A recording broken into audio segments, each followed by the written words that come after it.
Welcome to the Consulting Growth Podcast. I'm Professor Joe O'Mahony, a Professor of Consulting at Cardiff University and an advisor to consultancies that want to grow. If you'd like to find more out about me and access some free resources to help your consultancy grow, do please visit joeomahony.com. That's joeomahoney.com.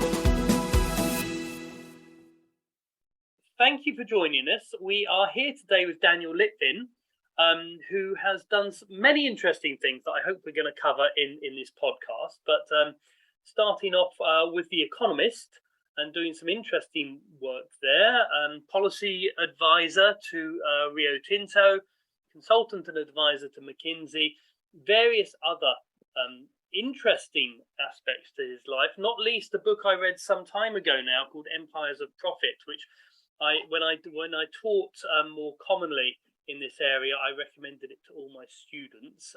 So we might have a bit of time on that. But I suppose most recently for our purposes, the founder and managing director of Critical Resource, that was recently sold to ERM.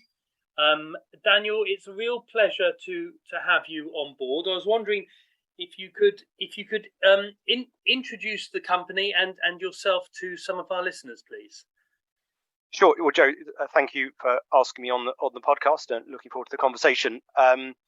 Thanks for the summary, which was accurate in terms of my background. And as you suggested, for most of the last 15 years or so, I've been developing or growing this company called Critical Resource, which was acquired by ERM, as you said. And ERM it's actually now the world's biggest pure play sustainability consulting firm.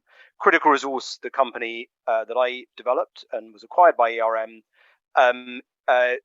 specializes in advising resource companies, so particularly mining companies, energy companies, and also their investors, on a whole range of, non-commercial, non-financial topics.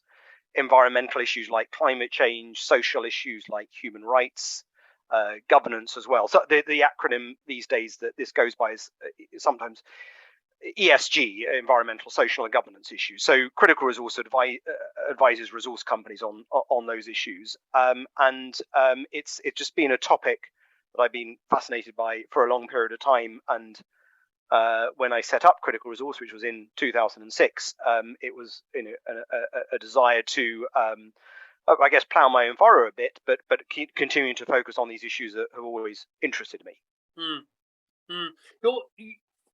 We're, as a slight aside, we're here on the hottest day ever in British history, and whilst it's not entirely company related, I'd like to know generally: are you more of an optimist or more of a pessimist? I guess I rarely speak to someone who knows the environmental and sustainable policies, processes, trends, etc. And we're often bombarded by lots of different types of news. Is that something that you can personally give an opinion on, rather than talking about on behalf of your company? Sure, and I should say, Joe, that all of my comments, whether they're sensible or not, throughout the podcast are my own views, rather than necessarily those of ERM or Critical Resource. But on the issue of being an optimist or pessimist, say on climate change, I think on a day like this, as you say, because it's weirdly hot, it's quite easy to be very pessimistic about the prospects for the world as a whole to avert very dangerous climate change. Not just because you have extreme weather events like we've got today in the UK, but also because all those mechanisms of global collaboration that you need to effectively tackle climate change at the UN and more generally seem to be fragmenting as we speak. The world splitting up or dividing between America and China, and obviously Russia waging a horrible war in Ukraine and so forth.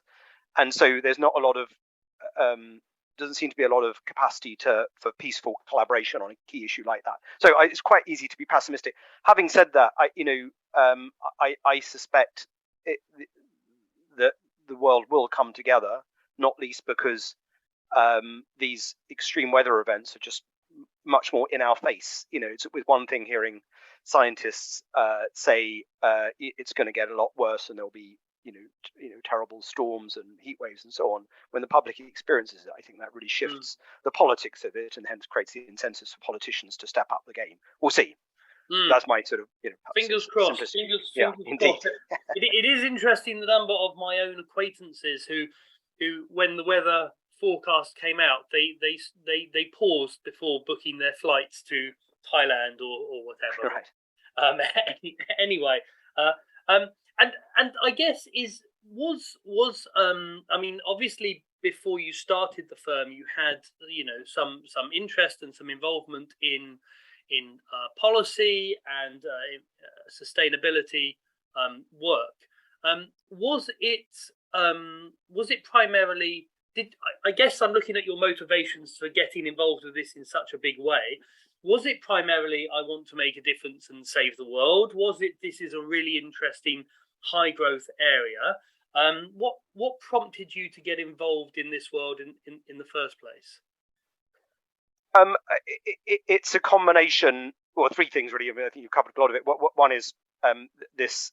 I find this stuff actually just very, very interesting because it combines. It's about the intersection between the world of business and society, which I know you'll have a lot of expertise on. But it seems to me that is it's fascinating how. And it's although there's much more analysis of it now, it's too little studied. How it's always assumed that the commercial world is separate from the society in which it's embedded, and of course it's not. And so that I find it very interesting. But also the chance to make a difference in a small way by advising, through Critical Resource, some fairly substantial companies on some quite complicated issues, and of course earning a living as well has been a motivation, as it is for all of us throughout. And the book you mentioned, Empires of Profit. The truth is, that provide that the research I did for that was almost set the context for Critical Resource, which is, if that's helpful, I can sort of describe a bit more about.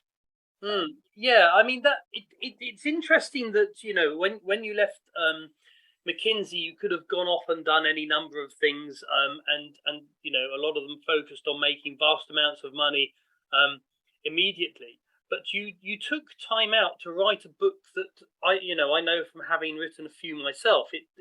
Those types of well-researched books that have some innovative thinking aren't easy to do, and obviously most people don't.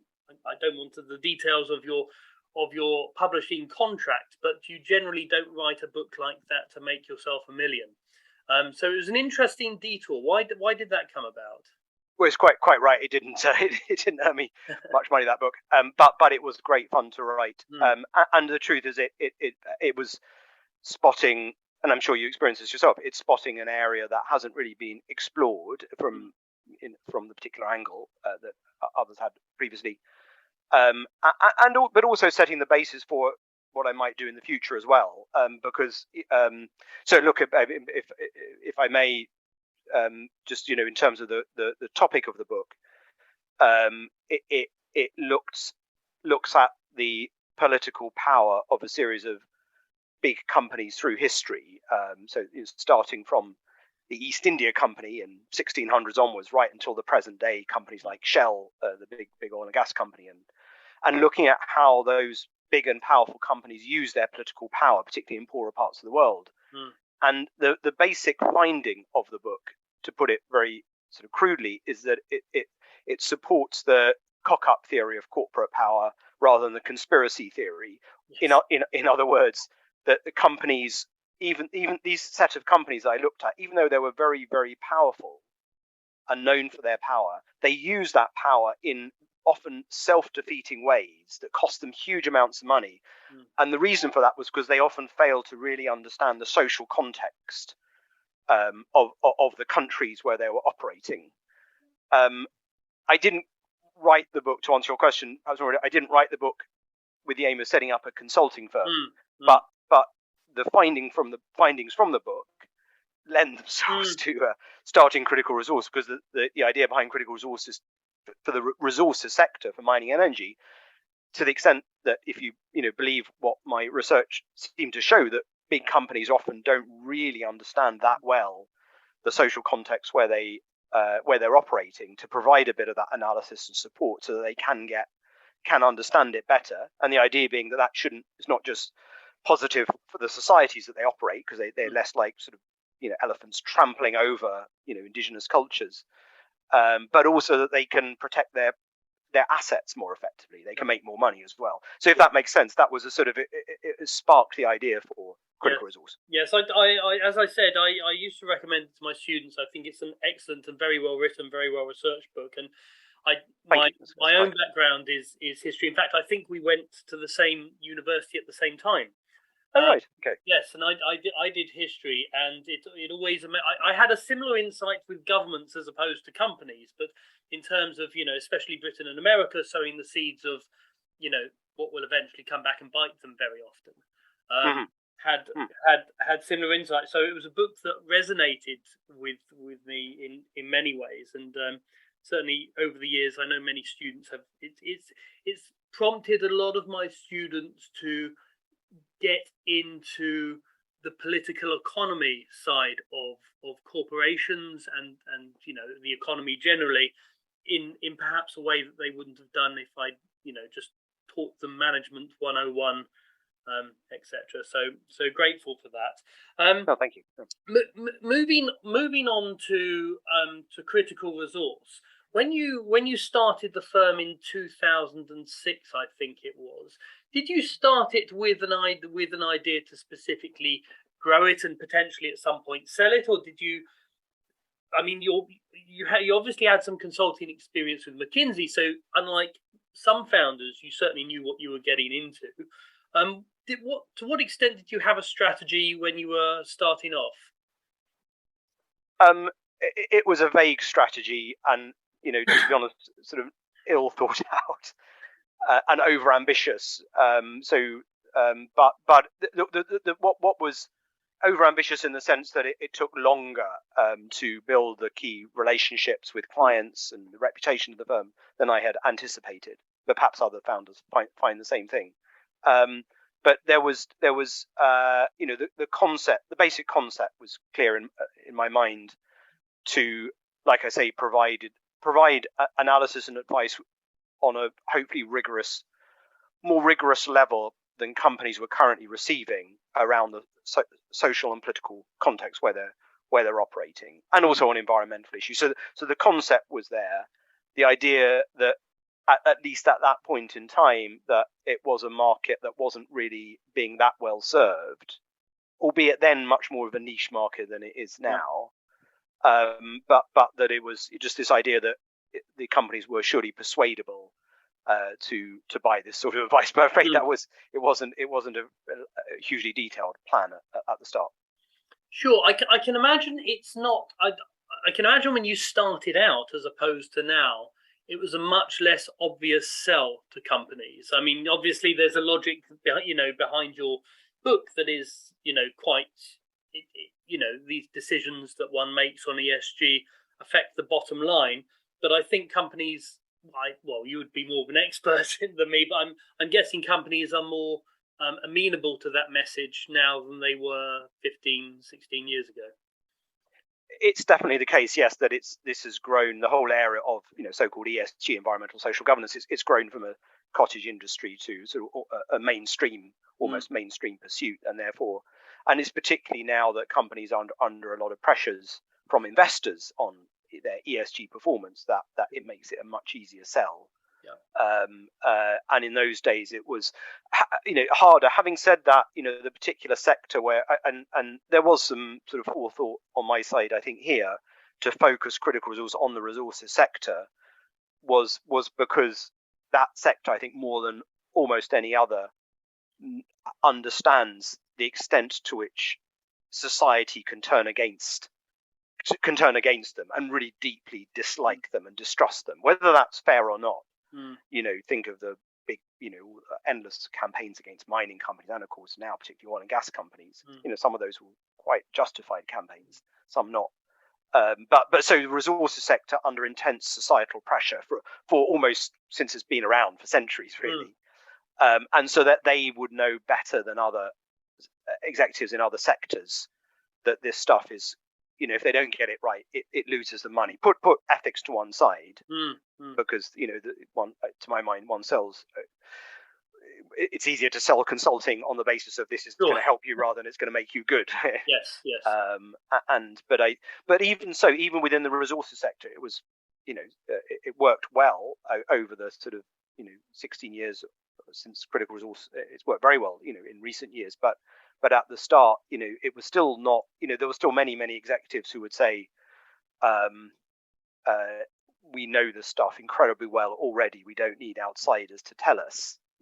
And sometimes they will be right, because sometimes these resource companies would have very, very well connected, intelligence networks in different countries, and also be aware of, how the world was sort of shifting. But it was also the case that quite a lot of time, to my mind, they didn't. It was the unknown unknowns. They had no idea. As an outsider, I think one could see it, the extent to which society could come back and bite them. But there was a degree of groupthink within the companies, that they persuaded themselves that they knew everything, and everyone liked them. I'm caricaturing that a bit, but that made it quite difficult as a sales pitch sometimes. Sure, yes, okay. And I'm guessing that your firm. Could you give me? So I'm trying to place your firm in. Chap called David Meister wrote about 3 types of consulting firms: sort of process and method consulting firms, experience-based firms who are typically solving problems that clients see once, but they've seen hundreds of times, and then brains-based firms, which solve one-off, relatively unique problems through the use. And I'm kind of positioning you in a combination of sort of brains and experience, in that you'll be seeing the same things again and again, perhaps it will be in different countries or in a different type of industry. Would that be right?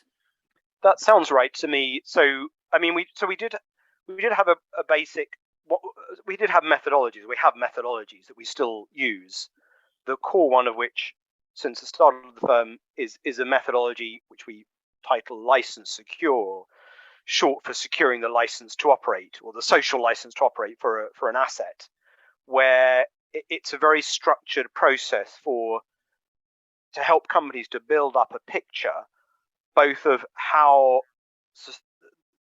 the society around an asset perceives that asset, and that whether that's the local communities, whether it's the host government, or whether indeed it's international NGOs, and also looking at how that methodology also looks at how effectively the managers of that asset are building trust and managing those relationships well. So if that makes sense, that was a core sort of process or methodology. But in order to use that methodology, we build, and this continues to be the case, we build a brains element, I think, as you're saying. So say we're doing critical resource, say we're doing a project in the Democratic Republic of Congo or Peru, we will have people who are expert in that particular country, and indeed often in the particular region of that country, to work with the central team of critical resource to apply the methodology. So if this is making sense, it's applying sort of the asset specific and local intelligence to a global methodology which generates hopefully useful results for the client. Sure. Okay. And I'm guessing that's one reason. I mean, you said it took longer than you expected, but I'm guessing that's one reason why growing a firm like that is at least temporally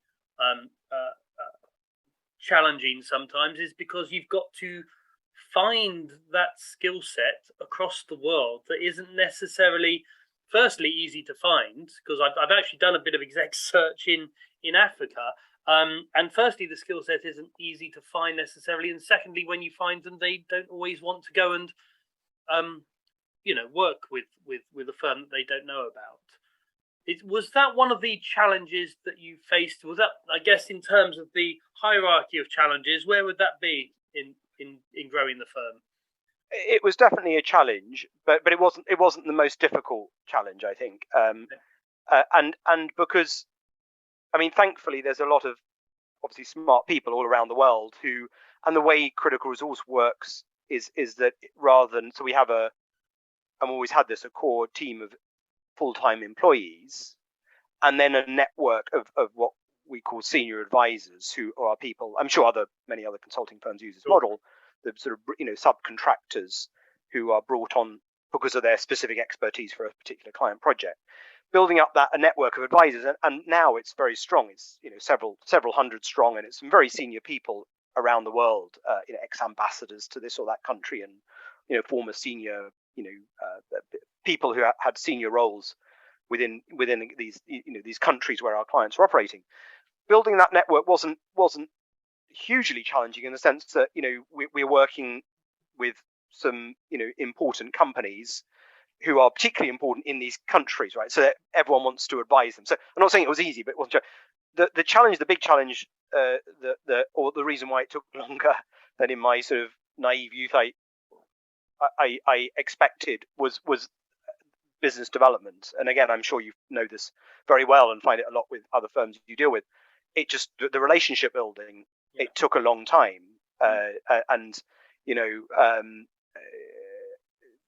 it could take, sometimes in one case, I remember we worked it out 7 years from starting to build a relationship to signing the first contract. When we got it, got them, it became very sticky and good, because really, I like to think, really great quality of work, and the clients really appreciated it, saw the value.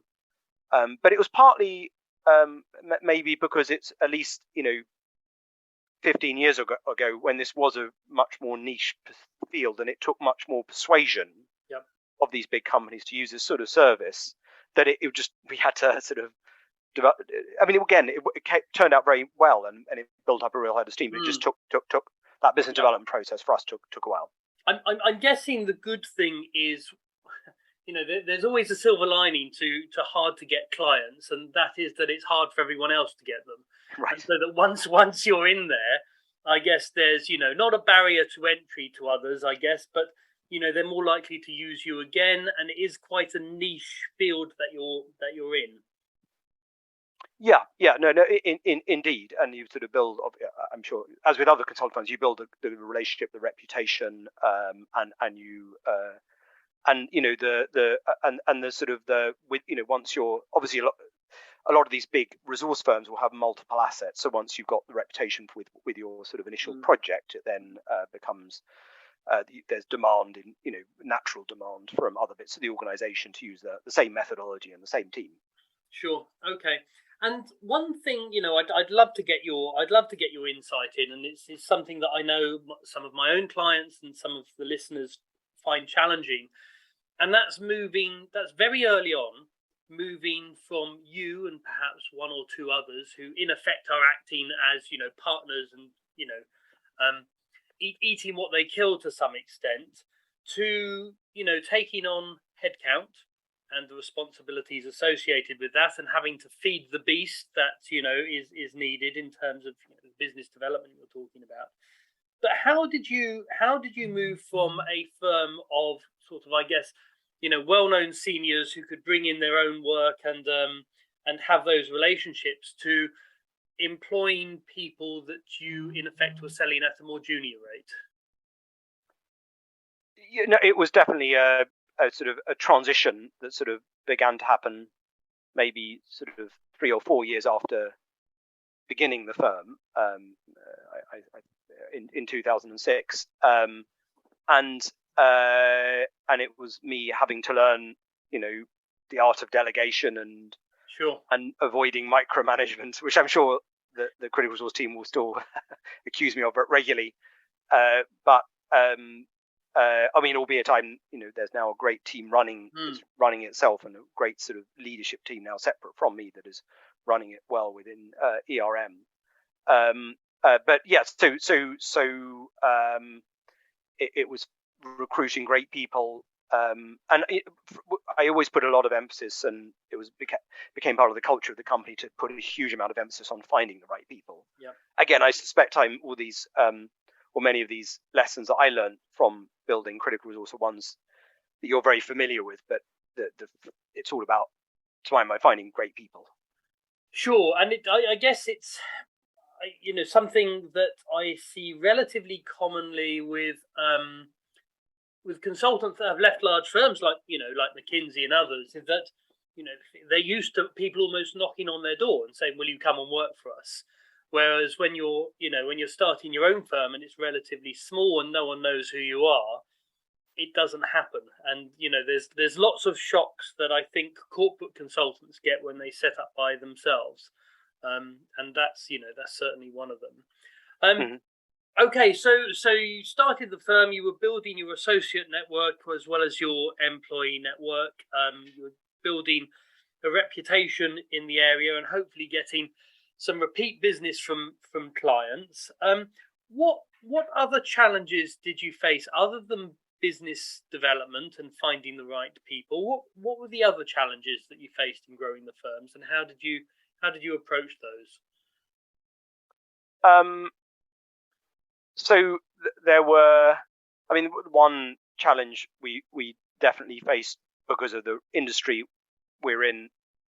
Resources is hugely cyclical industry, so we went through the oil price is currently, well, actually it's gone down now, hasn't it? But as of the day we're recording this, but the oil and copper and all these other commodities swing wildly up and down, and the companies madly expand at some points and then suddenly fire a lot of their workforce, and obviously the consultants go with it. So it was volatile, and managing that volatility. Thankfully, we always had this sort of base load, so it definitely affected us when there was I think it was in 2016 there was if I remember correctly, quite a severe commodity price slump. And so that was a point where we'd been, our projections of at that point rapid growth, we had to scale back. So there were we never, thankfully, we never had to, never had to make involuntary redundancies, but there were one or two people who sort of saw, well, it wasn't, again, stuff that I imagine is familiar to others. But when the team was always happiest when there was a huge amount of work. They were stressed, but they were happiest when there was an excess of work. Yep. When there was too little work, on one, for a few weeks they might have enjoyed a bit more time on the beach, but so that was sort of balancing in a way, helped us ride through those times. But likewise, also sometimes it went with the commodity businesses sort of in boom time. I think not being too over hiring as well. I was always more a little bit on the cautious side, but I'm glad I was in a way. It is something I sadly see not too often, but occasionally, where people it's been booming for so long and they think this is great, so they hire enough staff to sort of 100% max, and then there's a dip and they have to let people go. And of course, in a smaller firm, once you start letting people go, people do start getting their CVs out because there isn't always the fat to absorb those types of shocks, and people are aware of that, of course. Okay, and in terms of your own leadership, I very often, as I said, consultants from a larger firm, they find the business development side of things a challenge, because they're used to people perhaps not quite knocking on their door, but certainly not turning them away when they make the phone calls. And so that's one skill set that clearly you developed. But I guess the other side of it is that once you get to a certain size, and especially if you're looking at selling, you need to start pulling back a bit and getting other people doing the business development and managing themselves and acting as senior partners or whatever the grade is. Is that something that you explicitly realized was coming and anticipated, or was it something that is it something you didn't manage, or how did you approach that bump? So it wasn't ever brilliantly strategized, but it was definitely a process of as the team grew, to 10 and 15, and then coming up to 20. Again, we were never huge in terms of headcount prior to the acquisition of the company, but nonetheless, spotting, I think the whole team, and I don't mean I'm not saying this in an empty way. They're absolutely brilliant people, really, really, really super smart people.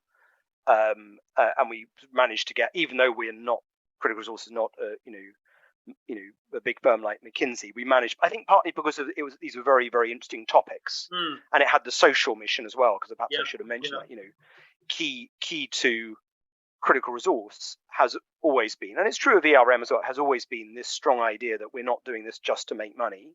We're doing this because these are a set of important issues for the world, and we can have, while we're not sort of revolutionary campaigners, by working on the inside, we believe with companies that are more progressive, we believe we can have a really strong impact on some key issues. So a long way of saying, I think partly because of that, managed to recruit really great people, and that allowed me to step back. And sometimes I didn't want to step back, and I had to be encouraged to and told to step back. But it was a psychological process for me, as I'm sure for them. For me, sort of felt dangerous to, just hand over the whole of the client work function or the business development function to someone. Well, and I'll only just sort of dip in every now and then. But because they were good, they did it, and I got confidence I could leave it to them, and they built the confidence and the skills to do it. So again, I'm not saying it was smooth, but it in general I think worked relatively well. I'd like to, and obviously I won't be asking you any details about the deal and or anything sort of confidential, but if you could, I guess, reflect upon the preparation for sale and the sales process. I'm interested in any advice that you would give others, because from my experience, preparing a firm for sale is very different to running a successful firm. And obviously, buyers are looking for successful firms to buy, but sometimes it can mean taking your eye off the ball. Sometimes, very often, sales can dip when, because the sales process is so intense. So I guess, the question would be, if you were going to do it again, or if you were going to give advice to anyone that was thinking of selling their firm in 3 or 4 years' time, what would that advice be? I suppose number one point would be find a good advisor. Okay. To help you through that process. Yeah. Because and we had just a very good. I don't know if it's appropriate to name the person on your podcast, but just a very good advisor. It's fine by me if you want to, but it's entirely fine if you don't. Well, our advisor was someone called Bruce Ramsey, who specializes. I know Bruce very well. He's excellent. Yes, good. Yeah, he ran the workshop with you to start off with, did he? The taking you through the value wheel, I think it's called, and creating this wonderful sort of a detailed plan that drops out, isn't it, from the workshop? So we didn't do that with him, but he talked a bit about it, and I think that's one of his very useful tools.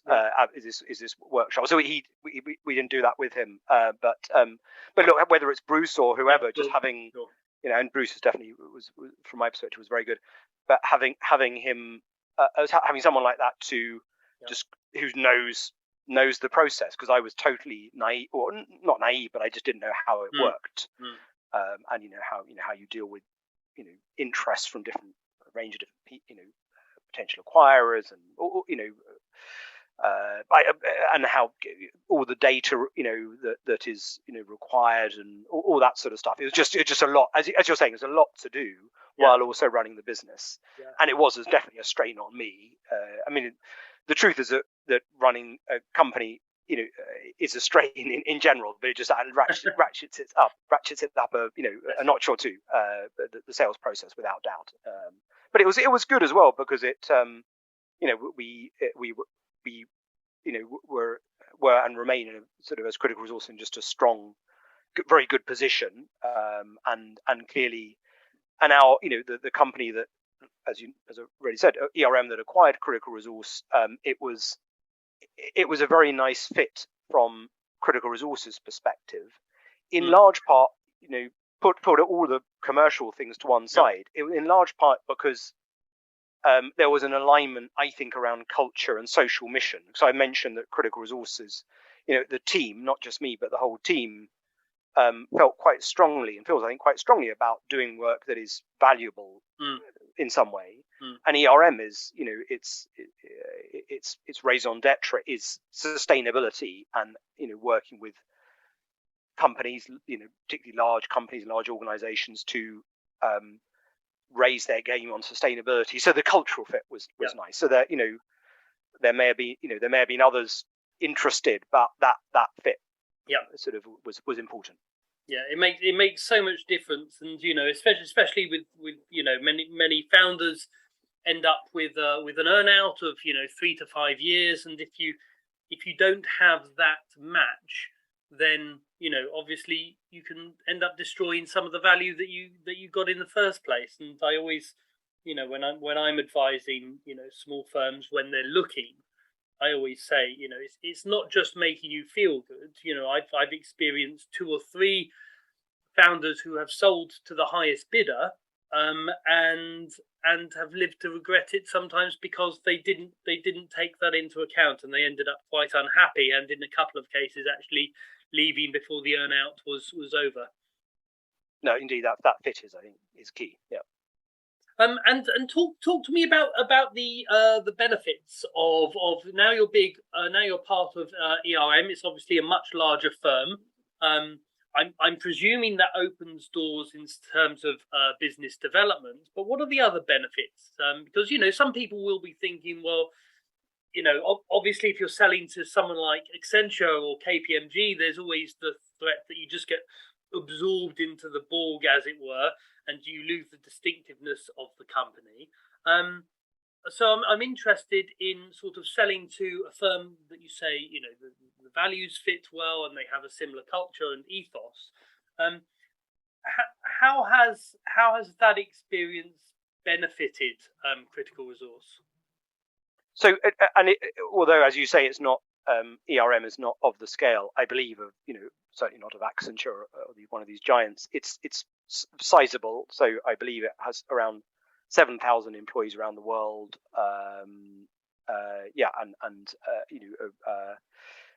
But again, its focus is sustainability. So it's not commercial consulting and so forth.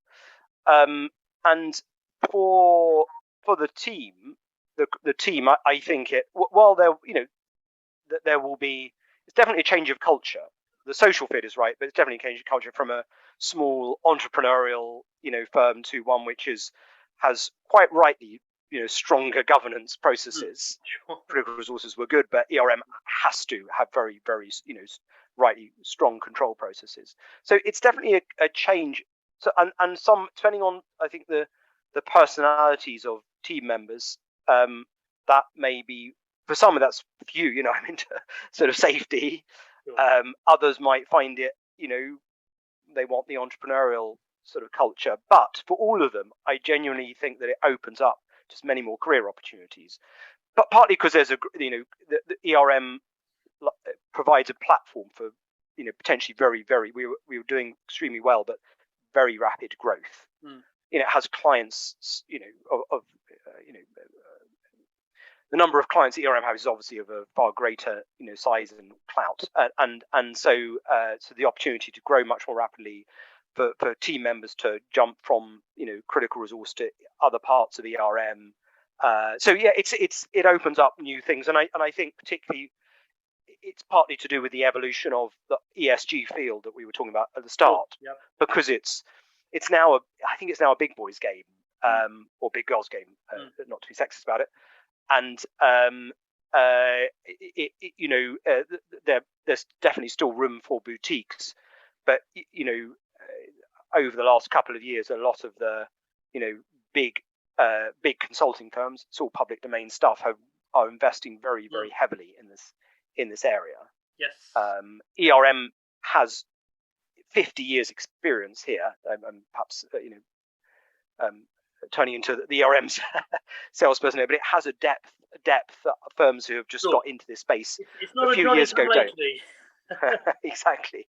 Yeah. So I think, but rambling way of saying, I think for Critical Resource, it was the right time to use that great platform and to have the heft of a substantive organisation backing it. Yeah, great.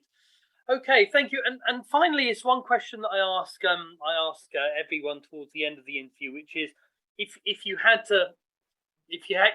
could go back in time and give yourself advice when you were first starting up the company. You've already mentioned that perhaps you'd have told yourself that it might take a little longer than you thought. But is there any other advice that you would give yourself, having been through the process now of successfully growing a good consulting firm?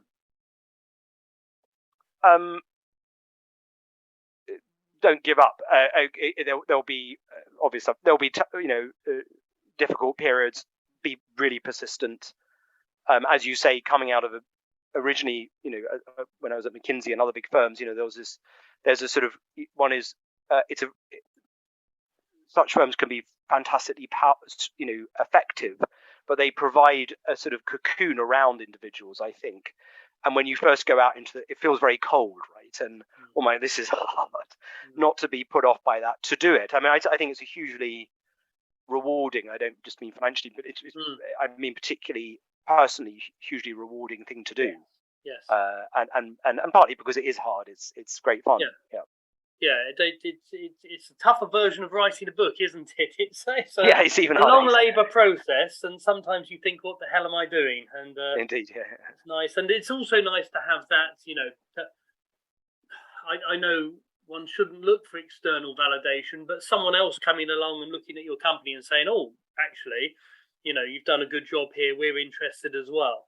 And that's not just I always say to people who are thinking of selling, it's not the money. It's not easy to make margin, but making margin isn't the be all and end all. I get several people each year coming to me with profitable businesses that are in no shape to sell at all.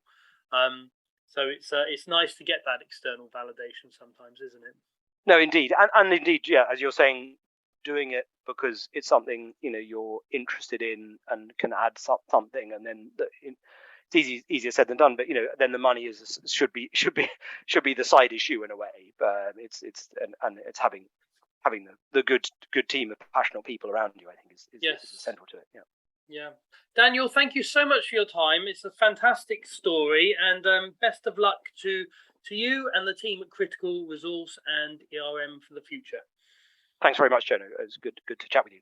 Thank you.